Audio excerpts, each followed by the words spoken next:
Hello guys, welcome back to my YouTube channel. हम पढ़ रहे थे मेवाड़ राजवंश के बारे में, जिसमें कल हमने सिसोदिया राजवंश की शुरुआत पढ़ी थी। इसमें हमने हमीर सिसोदिया के बारे में पढ़ा था और राणा क्षेत्र सिंह, जिसे खेता भी कहा जाता है, उसके बारे में पढ़ा था। आज हम एक और इम्पोर्टेंट शासक लेके चलते हैं जिसका नाम आता है राणा लाखा।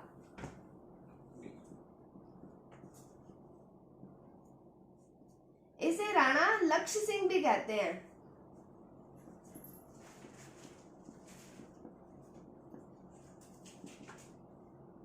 इसका टाइम पीरियड आता है 1382 ईस्वी से 1421 ईस्वी तक। राणा लाखा, जिसे राणा लक्ष्य सिंह भी कहते हैं, इसका टाइम पीरियड आता है 1382 से 1421 ईस्वी तक। तो अब हम एक बार देखते हैं कि मेवाड़ में तो है राणा लाखा,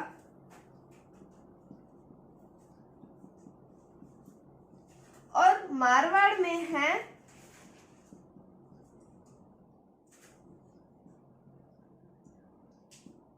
रावचुंडा। लाखा का पुत्र आता है जिसका नाम आता है राणा चूड़ा। ये ध्यान रखें, मारवाड़ में तो है रावचुंडा और मेवाड़ में है राणा चूड़ा।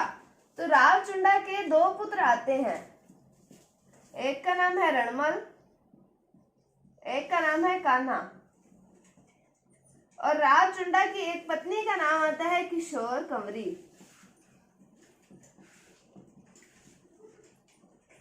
और ये जो कान्हा है ये किशोर कंवरी का पुत्र है। तो रावचुंडा जो है ये किशोर कंवरी के प्रभाव में आकर कान्हा को अपना उत्तराधिकारी घोषित कर देता है। तो मेवाड़ में तो है राणा लाखा और उसका पुत्र आता है राणा चूड़ा, और मारवाड़ में है रावचुंडा, इसके दो पुत्र आते हैं रणमल और कान्हा। तो रावचुंडा की पत्नी का नाम आता है किशोर कंवरी और उसका पुत्र आता है कान्हा, और इसके प्रभाव में आकर ये इसको उत्तराधिकारी घोषित कर देता है। फिर हम देखते हैं कि रणमल की बहन आती है एक हंसाबाई। अब रणमल चाहता है कि हंसाबाई का विवाह हो जाए राणा चूड़ा के साथ में, इसलिए फिर ये एक पंडित को भेजता है। पंडित को भेजता है मेवाड़ राणा चूड़ा के लिए विवाह का प्रस्ताव लेकर हंसाबाई के लिए। तो लाखा कमेंट करता है कि इसके ऊपर, खुद के ऊपर ही कमेंट करता है कि इस बूढ़े से कौन विवाह करेगा, अभी राणा लाखा से कौन विवाह करेगा।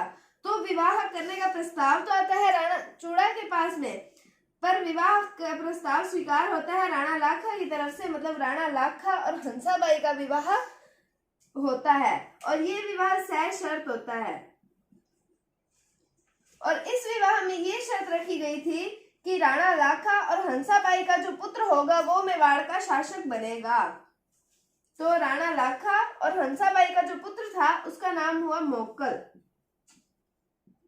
जिसके बारे में हम इसके बाद पढ़ेंगे। मोक्कल, तो वो इन दोनों का पुत्र था, उसको मेवाड़ का शासक घोषित किया गया। और राणा चूड़ा जो है, इसने ये प्रतिज्ञा ली कि ये मेवाड़ की तरफ आंख उठाकर भी नहीं देखेगा। तो इसे मेवाड़ का या राजस्थान में इतिहास का भीष्म पितामह कहा जाता है। यहां से भी क्वेश्चन उठता है कि इतिहास का भीष्म पितामह, इतिहास में भीष्म पितामह किसे कहा जाता है? तो राणा चूड़ा को कहा जाता है भीष्म पितामह। और लाखा और हंसाबाई का पुत्र होता है मोक्कल, और यहाँ पे उत्तराधिकारी घोषित हुआ है कान्हा। और उसके बाद में, ये तो थी इनकी एक परिवार की कहानी। उसके बाद में अब हम पढ़ते हैं राणा लाखा के बारे में। और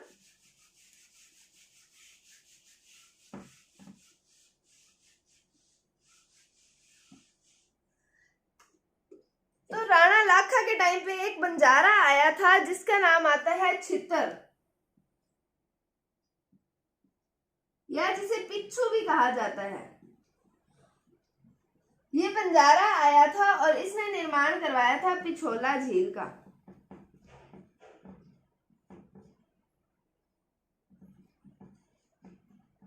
तो ये क्वेश्चन पूछा जाता है कि पिछोला झील का निर्माण किसने करवाया था?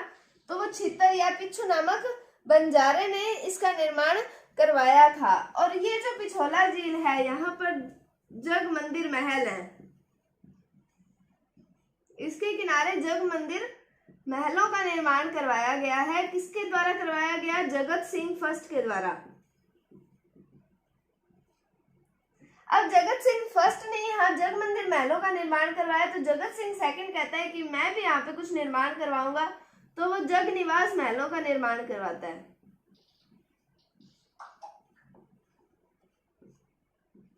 ये निर्माण करवाया जगत सिंह सेकंड के द्वारा। पिछोला झील है निर्माण करवाया छित्तर या पिच्चू नामक बंजारे ने। और यहाँ पर जग मंदिर महल का निर्माण करवाया जगत सिंह फर्स्ट ने, और जग निवास महलों का निर्माण करवाया जगत सिंह सेकंड ने। अब यहाँ पे एक नटनी का चबूतरा भी मिलता है।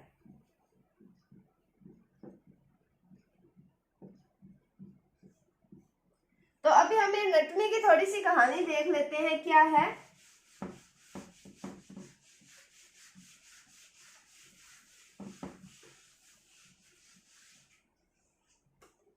पहले तो ये देखते हैं कि नटनी होती कौन है।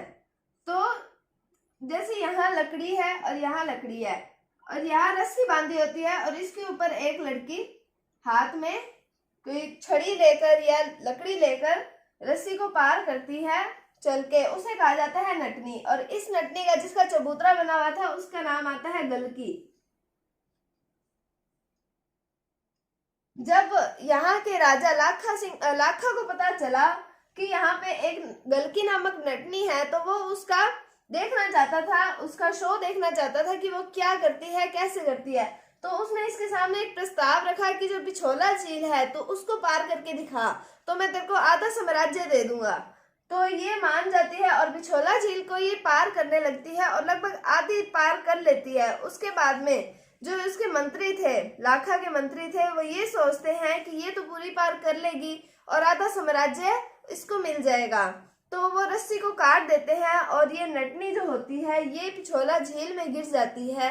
इसलिए यहाँ पर नटनी का चबूतरा बना हुआ है। तो हमने देखा पिछोला झील में जग मंदिर महलों का निर्माण हुआ है इसके किनारे, और जग निवास महलों का निर्माण हुआ है, और एक नटनी का चबूतरा बना हुआ है। और उसके बाद में इसी के काल में, राणा लाखा के काल में, जावर जो पड़ता है उदयपुर में, यहाँ पर चांदी की खान मिली है, चांदी की खानें मिली हैं। और हम ये जानते हैं कि जहां चांदी की खानें मिलती हैं वहां पे सीसा और जस्ता साथ आता है। तो जावर उदयपुर में चांदी की खान मिली और सीसा व जस्ता भी मिला था। तो ये था राणा लाखा के बारे में। अब हम पढ़ते हैं राणा लाखा के पुत्र राणा मोक्कल के बारे में।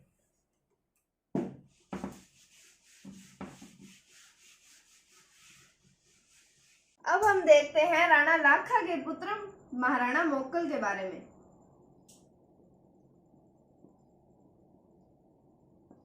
इसका टाइम पीरियड आता है 1421 से 1433 ईस्वी तक। महाराणा मोक्कल की राजमाता का नाम आता है हंसाबाई।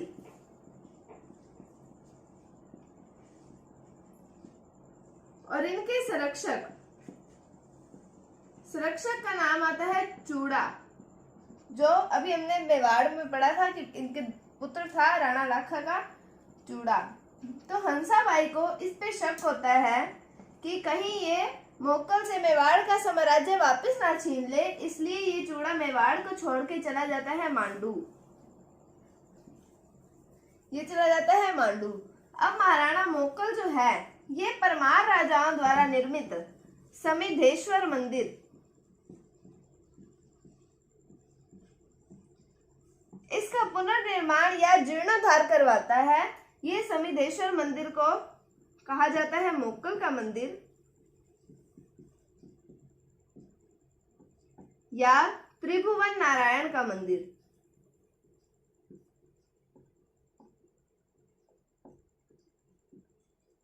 ये समिधेश्वर मंदिर का निर्माण करवाया गया था परमार राजाओं द्वारा।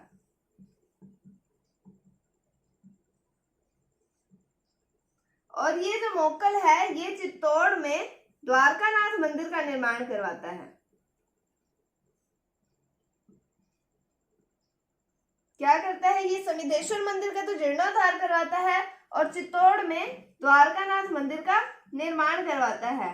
हमने पढ़ा था जब हम बप्पा रावल के बारे में पढ़ रहे थे कि इन्होंने एकलिंगनाथ जी का मंदिर बनवाया था। तो ये जो मोक्कल है ये बप्पा रावल द्वारा बनवाए गए एकलिंगनाथ जी के मंदिर के चारों तरफ परकोटे का निर्माण करवाता है। एकलिंगनाथ जी के मंदिर में परकोटे का निर्माण करवाता है महाराणा मोक्कल। अब हम और देखते हैं इसके बारे में।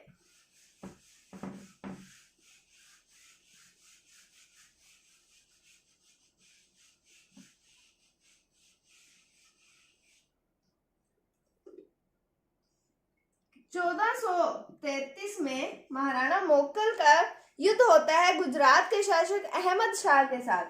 तो मेवाड़ में तो है मोक्कल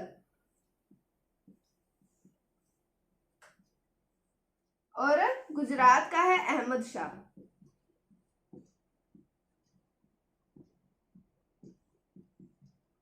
अहमद शाह अपनी सेना लेकर आक्रमण करता है मेवाड़ पर और ये युद्ध होता है भीलवाड़ा में। तो मोक्कल भी अपनी सेना लेकर पहुंच जाता है। तो मोक्कल के साथ में होते हैं चाचा, मेरा और महपा पवार। ये चाचा और मेरा हमने पढ़े थे जब हमने क्षेत्र सिंह के बारे में पढ़ा था कि उसके 2 दासी पुत्र हैं जिनके नाम आते हैं चाचा और मेरा। अब ये जो चाचा, मेरा और महपा पवार हैं ये मोक्कल को मारना चाहते हैं। क्यों मारना चाहते हैं? कि मोक्कल ने इनकी जाति के ऊपर कोई कमेंट कर दिया था, तो इसलिए इन्होंने तभी ठान लिया था कि हम इसकी हत्या करके रहेंगे। तो ये तीनों मिलकर हत्या कर देते हैं मोक्कल की। और मोक्कल की एक रानी का नाम आता है जिसका नाम आता है कमलावती। जब मोक्कल की हत्या हो जाती है तो कमलावती इस सेना का करती है सामना और इनकी एक और रानी का नाम आता है जिसका नाम आता है सौभाग्यवती। तो ये सौभाग्यवती इसके नाम की तरह सौभाग्यवती होती है और इनका पुत्र होता है कुंभा, जो हम पढ़ेंगे महाराणा कुंभा के बारे में, जो मेवाड़ का प्रतापी शासक गिने जाते हैं। तो ये जो सौभाग्यवती होती है ये कुंभा को लेकर चली जाती है चित्तौड़ और उसे सुरक्षित कर देती है। तो यहाँ पे मोक्कल की जब हत्या हो जाती है तो मोक्कल का शासन हो गया खत्म। उसके बाद में एक शासन शुरू होएगा महाराणा कुंभा का, वो हम पढ़ेंगे अगली वीडियो में। तब तक के लिए अगर आपको कोई डाउट है तो आप कमेंट सेक्शन में पूछ सकते हैं। अगर आपको वीडियो थोड़ा सा भी अच्छा लगा है तो इसे लाइक कीजिए, शेयर कीजिए और चैनल को सब्सक्राइब जरूर कीजिए। Thank you, thanks for watching, bye bye.